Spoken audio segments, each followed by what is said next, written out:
you guys? Welcome back to Talk with Tea, where you get your talk, entertainment, and advice from Tashi Elon Allen.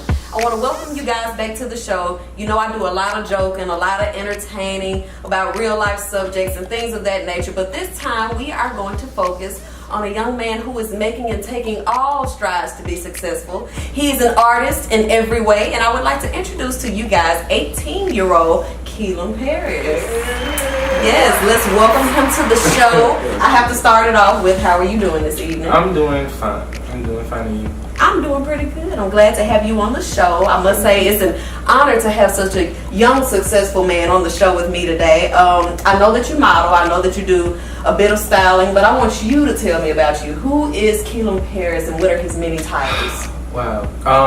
Keylome Paris it started out as a brand back in the late 2013 as I wanted to own a fashion line. And it was kind of based off of, just my need for fashion.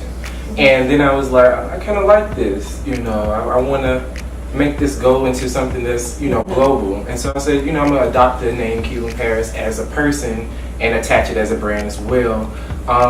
Keylome Paris is someone who models and, set the bars for, black boys and black girls, no matter the background.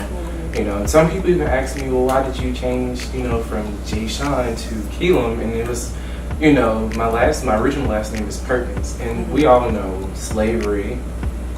You don't own your last name. I wanted something that I own. I wanted to stand for something that's, bigger than life, and that's who Keylome Paris is, breaking all barriers. Okay, I like that. That's a good answer. That leads me to ask a bunch of other questions about you.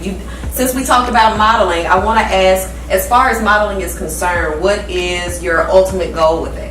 My ultimate goal in the modeling industry is to go from being a model to a role model. And a lot of people are over this crazed theory of being a supermodel. Well, I'm trying to get past that. And a role model is like when you're on the cover of Vogue, Italia, or whatever you're gracing, everybody is watching you. Whether they're black, they're Hispanic, they're white, they're Asian, whatever your background is. I really want to emphasize on setting a positive image for little boys and little girls across the world, because we need more positive images. So that's what I really want. That's my ultimate goal, is to make have an impact, a positive impact. Okay, that's awesome. Okay, so a lot of people these days, they think that they can just take a good picture, post it on Instagram, and all of a sudden they're a model. Now, me being a model myself, that's kind of annoying, because it's much more than just taking a picture and putting it on Instagram to make you a model. Exactly. So how do you feel about that? How do you feel about the whole Instagram model controversy? Okay. Got to look at the camera on that one. Tyson Beckford once stated that the Instagram models, one, they don't know the history, so that's a major disrespect. Yes. Two, they're bringing down the value. Instead of paying a real signed model a six-figure check like they're supposed to, they go out and they find these Instagram models that look alikes, and they're giving $2,500 here or $2,500 there. You can go up to these people and ask them who is the original supermodel. Oh, it was Naomi Campbell. Well, she was one of them, but who was the first? Or who is the most influential photographer in the world? They couldn't tell you that. Of course. And so my input on that, I really don't want to just go into the whole Instagram model. All I know is I'm a working model, so that's the T on that one. That's all you need to worry about is what you got going on. Exactly. So that leads me to ask you, what do you consider to be a real model? I think a real model would be someone who is doing their homework day in and day out, who is in front of the mirror. How can I make this photo work? How can I improve myself to the next level? They're also, a real model is working with the photographer. It's not just, I show up. Of course. What do I do? It's like he tells you, you get your input on that. You guys actually create art, so you are using your talent. You're bringing forth something. And that's what I always say. Like, you have to you have to open up your mind to, creativity, because when the photographer throws at you what he wants you to do, you have to be able to picture in your head, okay, I need to do these types of poses, I need to hit these types of angles. So it's all about working with the person that is taking your picture, you know. So I understand that completely. Okay, all right, so we're gonna bring it down to some more personal questions. You know, we'll get back to the business a little later, but we want to get to know you a little bit more on the personal side. So we'll start off with, where are you from? I was born in Macomb, Mississippi, a small, itty bitty town down at the border of Mississippi. You know, what I think it's like an hour, maybe a little bit more over an hour from New Orleans. Real small, boxed-in community. That's where I'm from. But I was raised in Jackson, so Jackson really feels like home to me. Okay, yeah, I'm from Jackson, born and raised, been here my whole life. Jack. Yeah, but we gotta get up out of here, though. We gotta get up out of here. We gotta make it big, you know. But okay, so this may be slightly off topic, but I'm sitting here looking at your skin, and I'm kind of jealous. Why is your skin so pretty? What do you do to keep it so gorgeous? To be real with you, what people ask me all the time, what do you use as a moisturizer? Vaseline. Vaseline is perfect for cuts, staying, protecting your skin in the sun, protecting it from. You're not about to sit here and tell me that you use like Vaseline and like some Dollar Tree or dollar store cleaning products for my skin, not like household cleaning, like skincare products, and staying, hydrated. And well, of course, trying to stay stress free, because if you have a lot of stress, your skin will wrinkle so fast. But other than that, that's all that I do. Well, that is quite interesting. I was expecting, like a complicated, detailed answer, but it's all just simple for you. See, that's a blessing. Everybody ain't got that blessing to have that good skin like that. I'm trying to keep on. I'm trying to keep it. All right, so my next question for you is, being from the South, do you feel that you are limited in creativity, or do you take advantage of being from the South? I take advantage of it, and I take pride in it as well. I mean, I don't have to necessarily be in New York to create some elaborate shoot or whatever in style. We have a lot of talented people here in the South. And since we're, Jackson is one of the blackest cities in America, and a lot of people don't even know that. And it's also one of the most healthiest places to do black businesses in. A lot of people don't know that either. So we have a lot of creativity here. We just don't have the public exposure as the other places have. Yeah, to I would have to agree. Get that out there in the world and, take credit for it. But I use it to my advantage. I don't know the details. I'm glad I came across this, because I've been waiting to ask you this question. It's my understanding that you've been robbed. Oh, see, can you tell me about that? The questions are coming in from my different Instagram followers and things like that. So this has to be from someone who had been following me like early this year. February, unfortunately, someone that I knew and I attended school with in the past asked for a ride, and I gave him a ride.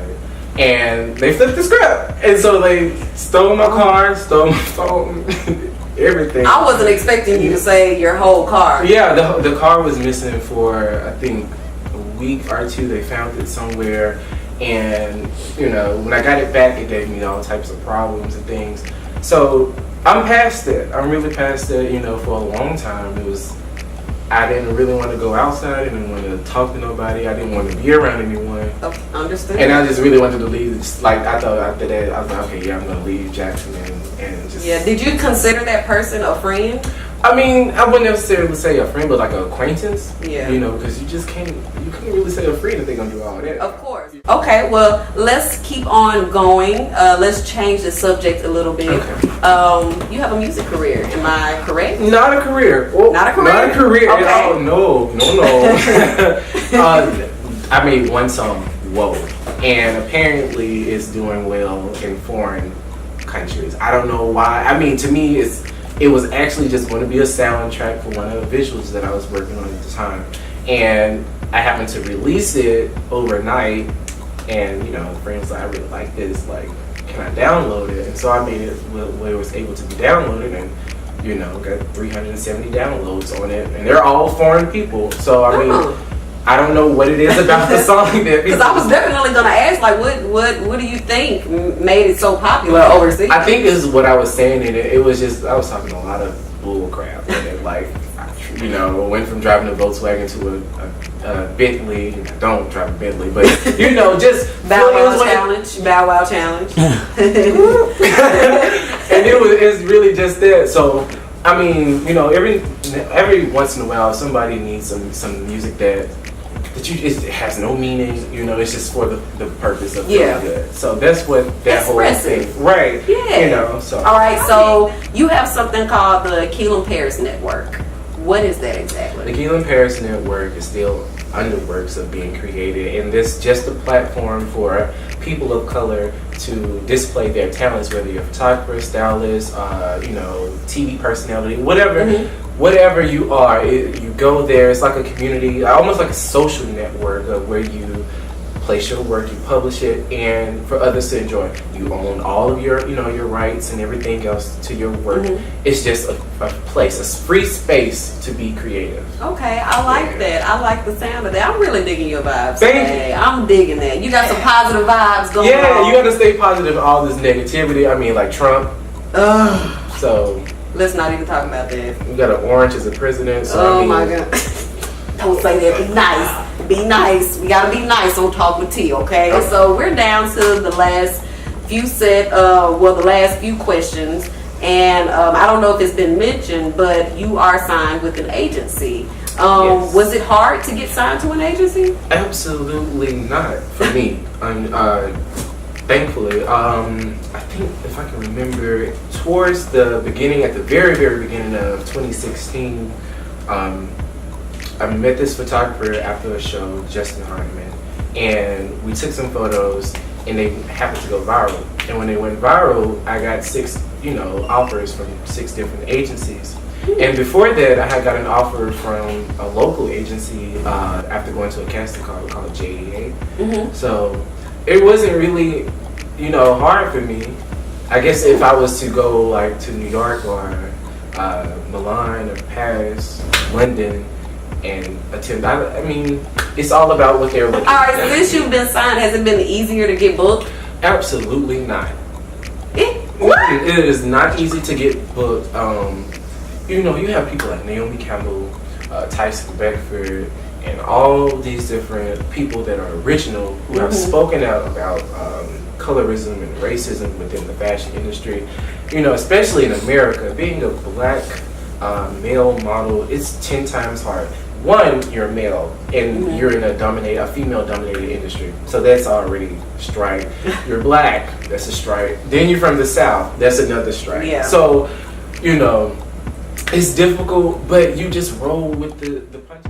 So, I'm gonna ask you, what is your driving force? What is it that motivates you to, you know, keep going with all that you're doing? The naysayers. When I was in elementary, I was bullied every single day, from 1st grade to 4th grade, from 5th grade all the way to 8th grade. I've always known that I was different, and I see the world in the perspective of art and for what it is.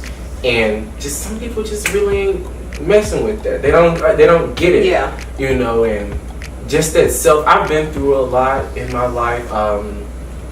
You know, I've been through the whole suicide phase and, you know, finding yourself and lost in depression and stuff like that. When I'm able to look like I overcame suicide, then there's nothing much that can stop you after that. I mean, it's just like, I gotta get it from me, because there's so many people in the world that have this beautiful talent and this amazing dream. And then somewhere that odd phase, somewhere after 8th grade to 12th grade, reality starts to get at you and say that, well, maybe you can't be a singer, maybe you can't be a dancer, because that's not a living. You can't make money off it. That's a good side hustle. There's so many people of color that have been lied to and say that you can't make it. You know, and they put your dream as a side. Well, so, I can definitely relate to that, especially on the depression side, on the suicide side. Like, that's a serious thing, and it's very inspirational to see someone of your age to, you know, make it out of that and overcome it, because here I am about to be 23, still kind of dealing with it, and it's like I said, it's just such an inspiration to have someone like you. You know, and it's all about just your purpose. when you find your purpose, and then I found my purpose when I hopped in front of a camera. And I was able to put that depression, the negative comments and all these things, and really use that as a foundation to build myself up. You know, because you only get one life. And I'm 18, and to make it through there, because there's so many people that just don't get it. They've killed themselves, and you just don't know. They could have been the next Michael Jackson, the next Naomi, the next Barack, whatever the case may be. Yeah, I would have to agree. I'm gonna ask you now, where do you see yourself in about 10 years? I hope my melanin is still popping. I hope I don't develop any wrinkles. But nah, I just black don't crack. Exactly. Now, he just said it earlier. Black does not crack. Like, I want to see myself happy. That's the number one goal for self, is to be happy. I don't care if I'm rich. I don't care if I'm poor. I'd rather be poor with a goldfish in a paper box and happy. You know what I'm saying? Versus being $3 million net working and depressed and ready to kill myself. You know what I'm saying? So definitely, happiness is what I'm hoping to see myself within the next 10 years. It was very nice talking with you today. It was very nice meeting with you. It was awesome to have your positive vibes all in my space today. I enjoyed you, and it was nice having him on Talk With Tea. Wouldn't you guys agree? I know you gotta agree. We got a live audience in the back. Wouldn't y'all agree? Yeah. All right. But once again, you guys, this was Talk With Tea, where you get your talk, entertainment, and advice from Tashi Elon Allen. If you have not subscribed to my channel, please go ahead and do so right now. Go ahead and click that subscribe button right below the video. Give this video a thumbs up if you enjoyed it. Please follow him on Instagram. What's your Instagram name? At Keylome Paris. You already know what it is. I'll make sure I spell it for you. I'll put it in the description box. You guys make sure that you follow me at tashi.elon. You know, if you need to know how to spell it, it's on my YouTube page. There you go. All right, we'll catch you guys later. Peace out.